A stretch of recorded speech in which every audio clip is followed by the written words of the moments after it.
Here at the Northeast Dirt Modified Hall of Fame and Museum, or it might be Museum and Hall of Fame. I always get confused on that a little bit. Joe Marotta is the guy you're looking at right now. He has been announcing since 1966. He comes into his 58th year. He'll be up in the booth at Oswego Speedway with Roy Silva this coming summer. And, of course, the car behind him is iconic in the racing world up here in the Northeast. Joe, first of all, how we doing? I'm doing great. Can't complain for an old guy. So what's it like for you coming back to a place like this? 'Cause I'm sure most of the cars in here you have some kind of a tie-in or memory with. I have seen probably most of these cars run at different racetracks, yeah. Mm-hmm. What about the one behind you specifically? Well, that's Jimmy's car, the 8-ball, and of course that is just one of the most famous race cars, I think, in America today. And I remember when he ran a coach and, of course, got into the coupes and then into the Pinto bodies. And, of course, he's well known for the super modifieds. Mm-hmm. And, of course, there is a super modified in here Way all back. the way down at the end of this row that we're at. And was that one of the first offset supers? Well, he had the first offset. He did do the first offset. Well, he had one of the first. I'm not sure if he had the first. Mm-hmm. You're going to have to ask one of the other guys here. Okay. What did that do at the time, Joe? Well, obviously, it made the car handle better, worked into the corners better, came off the corners much better, and it just changed the whole diary of the racing and super modified game.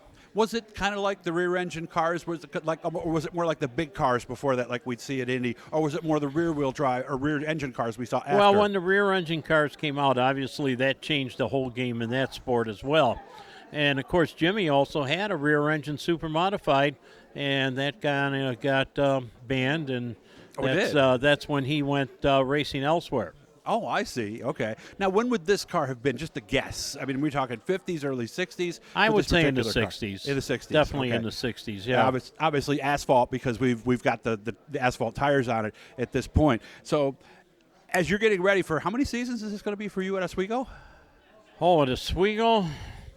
Probably 30. 30? Okay. I'm guessing it was the year that we started with small block super modifieds.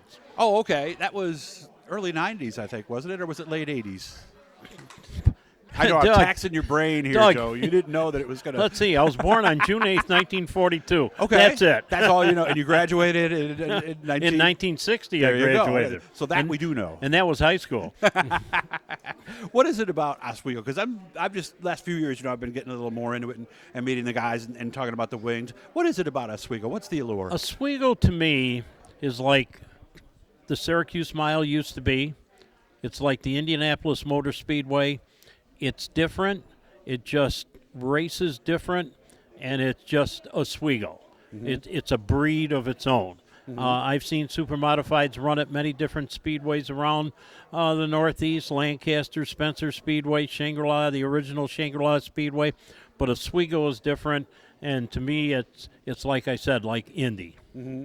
Does you still get that little little bit of excitement when you walk through the gates and sign in every time? I do. When I walk up there into the tower every Saturday night, it's just, and I walk over and look out at the speedway, you just get that feel. This is Oswego. You're here at Oswego. This is it. Mm-hmm. Do you have moments when you sit there and, because I mean, you name all the big races in the area, since 1966, you've been a part of darn near every single one of them. How do you look back at all of this? I mean, do you feel fortunate? What goes through your mind when you get to do this all the time? Well, I feel I had the best seat in the house. Number one, I got to see so many different drivers, so many different cars, assortments of cars, and it's exciting. And now a lot of people ask me, what's your favorite speedway? And you know which one it is? I know the one I'm at that night. It's true. That's the one. It gets me excited on that given night. Mm-hmm. If I had to pick one from like right now overall, okay, I got to say Oswego, New York State Fairgrounds. Mm-hmm. Those were the two. Those are the two right now that ring my bell. And, of course, the other thing, and I saw another announcer say this somewhere too, on any given night, any division can be the best race you're going to see all month long. You're right. A lot of people, when the street stocks run or the hobby class runs, they get up and go to the parking lot or go to the restroom or to the diner or whatever. That's some of the best racing. It really is. I mean, you see competition. You see a guy starting in 14th spot, and in 4 laps he's up there in the number 1 position, and then running back in the 16th spot, and then moving back up.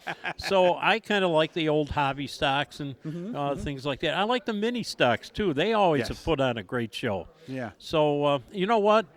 I think the bottom line is I like racing. Yeah. Well, let's remember, you and I were in the booth here at Cayuga County Fair Speedway for a long time. Yes, and I remember you eating Yeah, a that's Hamburg right. one night. Yeah, it was But made out of some it wasn't kind a of meat Hamburg. I didn't like. I think it was So- moose meat.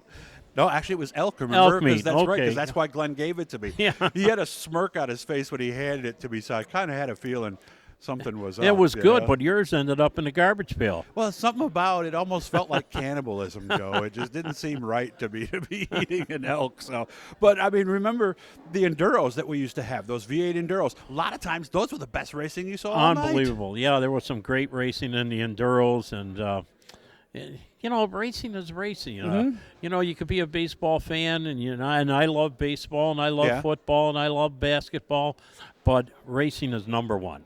That's the sport that's key with me. About a month and a half now, Oswego starts. I believe it's the 24th, something like right that, towards I the think. end of May. We're out going into Memorial Day weekend. Okay. Is our opener, and I'm looking forward to it again. Yeah. What's going to be the big stories this year to follow as you look at it? I mean, Well- there's that little adjustment on the wing and the tire, so You really don't know until you get there. Yeah. Some of these adjustments and some of these newfangled situations may be a big flop or might be the most exciting thing that happens. But irregardless, Oswego's Oswego. You get the smell of the fuel, and it's different. I love it. it is. And I'm And I'm learning going a to lot. tell you, I used to love racing right here at Weed Sports Speedway when you and I used to do it here. We had a lot of fun. It was quite great racing. It was really good racing, The modifieds put on a good show. The sportsmen always put on a good show. And then there'd always be, like you said, the mini stocks or some other class that come in. And, that's racing. That is racing. That's We're going to do a racing. part 2 with Joe here because I have a lot of stuff I want to get to, but we're getting a little bit close to the time on this one. So, Joe, as always, thank you very much. I look forward. Next interview, we're going to talk some Syracuse specifically. All right? Okay. All right. So and you'll get the bill in the mail. That's right. I kind of forgot I got to pay for these interviews. It's not working out, guys. So seriously, though, make sure to subscribe, turn on the notifications, leave a comment, leave a like, and if there's somebody we have not gotten to yet that you want us to get to, let us know, or if you have some questions for Joe. Joe, as always, I appreciate your time. Thank you. Thanks, Doug.